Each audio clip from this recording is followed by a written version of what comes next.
क्योंकि किसी भी और जगह आपकी इन्वेस्टमेंट ख़त्म हो सकती है, लॉस में जा सकती है।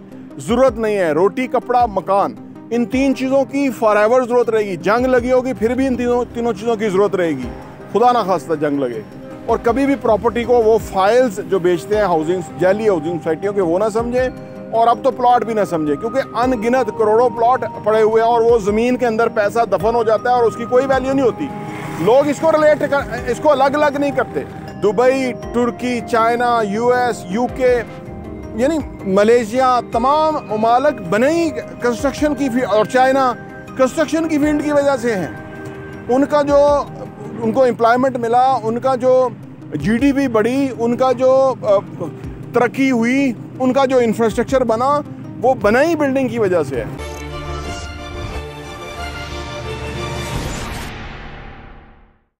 बिस्मिल्लाहिर्रहमानिर्रहीम, अस्सलाम वालेकुम रहमतुल्लाहि व बरकातुहू। मेरा नाम अहमद अकील है, आप देख रहे हैं प्रॉपर्टी विजन टीवी।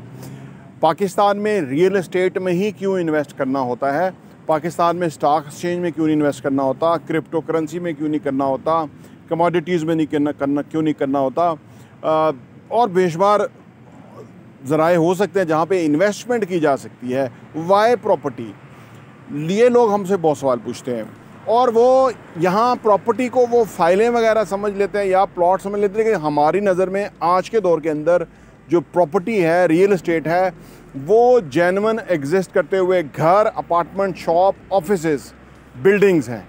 ठीक है ना जी। और बिल्डिंग्स क्या, जो आम बंदे बेशुमार दुनिया, ये स्टॉक, ये चैम्बर में लोग बैठे हुए, इनको नहीं पता कि बिल्डिंग जो है वो बेसिकली को 70-80 इंडस्ट्रीज़ को कंट्रीब्यूट करती है। वो जॉब्स के अपॉर्चुनिटीज़ निकालती है। यानी एक बिल्डिंग बनती है, उसमें स्टील चाहिए, कंक्रीट चाहिए, उसमें विंडोज चाहिए, डोर चाहिए, उसमें बिजली की तारें चाहिए, उसमें पेंट चाहिए, उसमें पंखे चाहिए, उसमें अलगर्ज कोई 80 चीज़ें चाहिए, और सबसे बढ़ के ह्यूमन रिसोर्स चाहिए, और अनस्किल्ड ह्यूमन रिसोर्स भी चाहिए। यानी इतना बड़ा ज़बरदस्त किस्म का जो है ना, इतना कुछ इसमें बेनिफिट हो रहा है। और पाकिस्तान में इसीलिए कोई और ज़रिया ही नहीं है इन्वेस्टमेंट करने का। और सबसे बढ़ के आपका पैसा जो है वो कभी ज़ीरो नहीं हो सकता, और ना ही कभी लॉस में जा सकता है। अगर आपने बिल्डिंग में इन्वेस्ट किया हुआ है, आपका पैसा गारंटेड ग्रो करेगा। It's a matter of time. ये जो अभी गैर यकीनी सूरत हाल है, ये 2-4 महीने से ज़्यादा नहीं रह सकती। कोई मुल्क इंटरनेट बंद करके ज़्यादा लंबा अर्सा नहीं रह सका। ये कोई नॉर्थ कोरिया नहीं है, दिस इज़ पाकिस्तान, इस्लामी जमहूरिया पाकिस्तान। ये जमहूरी मुल्क है, और ये एक नॉर्थ कोरिया नहीं बन सकता। यहाँ कोई डिक्टेटर जो है वो जो जिस तरह से वहाँ नॉर्थ कोरिया के अंदर एक डिक्टेटर है, यहाँ वो डिक्टेटर नहीं चल सकते। आप समझिए, ये दुनिया से हम कट ऑफ नहीं हो सकते। 5वां बड़ा मुल्क है, 7वीं न्यूक्लियर पावर है, हर हवाले से एक ठीक ठाक मुल्क है। तो ये 2-4 महीने ये गैर यकीनी रहेगी, 30 दिन 60 दिन, इससे अलावा नहीं रह सकती। ये मुल्क मुतहम्मल ही नहीं हो सकता। तो रियल एस्टेट में, यानी बिल्डिंग के अंदर, यूनिट्स के अंदर, अपार्टमेंट में, ऑफिसेज में, शॉप्स में, घरों में आपका पैसा लग गया तो वो गारंटेड ग्रो करेगा पैसा। थोड़ा इंतज़ार करना पड़ सकता है, लेकिन इंतहाई सेफेस्ट है, इंतहाई सेफेस्ट। और इसीलिए पाकिस्तान में इधर ही लोग ज़्यादा इन्वेस्ट करते हैं, क्योंकि किसी भी और जगह आपकी इन्वेस्टमेंट ख़त्म हो सकती है, लॉस में जा सकती है। ज़रूरत नहीं है, रोटी कपड़ा मकान, इन तीन चीज़ों की फॉरएवर ज़रूरत रहेगी। जंग लगी होगी फिर भी इन तीनों चीज़ों की ज़रूरत रहेगी, खुदा ना खास्ता जंग लगे। क्योंकि वहाँ पे डिज़ास्टर हो जाता है, तो वहाँ पे और रियल एस्टेट महंगा हो जाता है कि लोगों ने सर छुपाना है, रहने के लिए जगह चाहिए होती है उनको। अर्ज़ करने का मतलब ये है कि इसकी यही वजह है। और कभी भी प्रॉपर्टी को वो फाइल्स जो बेचते हैं जाली हाउसिंग सोसाइटियों के, वो ना समझें, और अब तो प्लॉट भी ना समझे, क्योंकि अनगिनत करोड़ों प्लॉट पड़े हुए हैं और वो ज़मीन के अंदर पैसा दफन हो जाता है और उसकी कोई वैल्यू नहीं होती। लोग इसको अलग अलग नहीं करते। आमतौर पे हर बड़े प्लेटफॉर्म पे हर बड़ा इकोनॉमिस्ट जो है वो कहता है जी जो रियल एस्टेट है वो तो प्लॉटों में पैसा चला जाता है और वो तो जो है ना वहाँ ज़ाया होता है। वो ठीक है, लेकिन वो रियल एस्टेट को पूरा डिफाइन भी तो करे ना कि क्या है रियल एस्टेट आज के दौर के अंदर।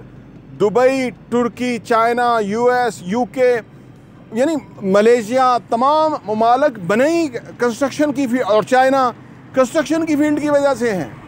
उनको एम्प्लॉयमेंट मिला, उनका जो जीडीपी बढ़ी, उनका जो तरक्की हुई, उनका जो इंफ्रास्ट्रक्चर बना, वो बना ही बिल्डिंग की वजह से है। तो बहरहाल इसकी वजह से रियल इस्टेट में हम भी आपको कहते हैं कि इन्वेस्ट करें, सो दैट कि हमारी बिल्डिंग्स बन रही हैं, हर मुख्तलिफ स्टेजेस के ऊपर बिल्डिंग है। कुछ को अगले महीने हमने चाबी देनी है, कुछ को 1 साल के बाद, कुछ को 2 साल के बाद। तो इस तरह प्रोग्रेस के अंदर चीज़ें होती हैं और हर जगह ह्यूमन रिसोर्स काम कर रहा है और बड़ी मिन्नतें करके काम कराना पड़ता है। पाकिस्तान में काम करने का मजाज नहीं है, ठीक है ना। यहाँ लेबर जाती है तो वो 2-2 महीने गायब रहती है, उसको नहीं फ़र्क पड़ता। लेकिन हमने अपनी डेडलाइन मीट करनी होती है, हमने अपने जो रिस्पेक्टेड कस्टमर्स हैं उनके साथ कमिटमेंट की होती हैं और उसको पूरा करने के लिए फिर हमें एक्स्ट्रा पैसों के ऊपर बंदे ला के काम कराना पड़ता है। अगर यहाँ कोई ऐसी कंपनियाँ हों जो ट्रेंड ह्यूमन रिसोर्स फ्राहम करें, उनका बहुत काम चलेगा। सिर्फ इसमें एक चीज़ करने की ज़रूरत है कि जब भी आप इन्वेस्टमेंट करने लगे अच्छी तरह देख लें कौन लोग हैं, बिल्डर कैसे हैं, उनकी क्रेडिबिलिटी क्या है, नाम कैसा है, काम कैसा किया हुआ है, हर हवाले से तसल्ली कर लें। तसल्ली और तशफ़ी करना आपकी ज़िम्मेदारी है। ये मैं गारंटी कर रहा हूँ कि वहाँ पैसा भी ग्रो करेगा और आपका, और लोकेशन, अच्छी लोकेशन लेना भी आपकी ज़िम्मेवारी है और आपका काम इंशाल्लाह पैसा ग्रो करेगा और वो आपको पीस ऑफ माइंड रहेगा। आप सोए होंगे, ये पैसा आपको कमा के पैसा इंशाल्लाह पैसे भी इनकम देगा। प्रॉपर्टी टीवी देखने का बहुत बहुत शुक्रिया।